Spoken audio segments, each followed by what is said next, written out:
Merry Christmas বন্ধুরা, আশা করব সবাই ভালো আছো। ঠান্ডাটা জমিয়ে পড়েছে আর আমি একটু বেরিয়েছি ওই আমাদের এখানে পানিহাটি যে উৎসব হয় আর কি, বইমেলা।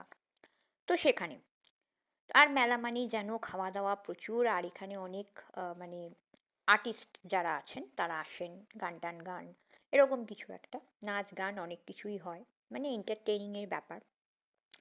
এইবারে যেটা সেটা হচ্ছে ঘুরতে ঘুরতে বিভিন্ন দিকে যাচ্ছি। আর এখন একটু বিকেলের দিক বলে ফাঁকা ফাঁকা, তবে ৫টা সাড়ে ৫টার পর থেকে ভিড়টা আরও বাড়ে। আমি একটু আগেই ঢুকেছি, এদিক ওদিক সেদিক একটু দেখাদেখি করে নিলাম। এখনও অনেক স্টল বিশেষ খোলেনি। এসেছি আমি আর আমার মেয়ে, মানে দুজনে দুই বন্ধু মিলে বেরিয়েছি আর কি। আর খাবো, একটু খাওয়া-দাওয়াও করব। তার আগে এই বিভিন্ন রাইডসগুলো দেখছি। এখনো পর্যন্ত সেরকমভাবে চালু হয়নি। মানে বললাম না, ৫টার পর বিশেষ রকমভাবে সব খোলে। এখানেও বিভিন্ন স্টল, যে স্টলগুলোতে আমরা সাধারণত দাঁড়াই বিভিন্ন জিনিসপত্র কেনাকাটির জন্য।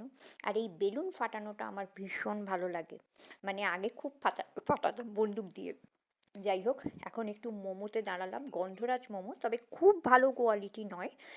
একটা ছোট কাপে একটু স্যুপ, আর তারপর তন্দুরি চা। আর বাদবাকিটা পরের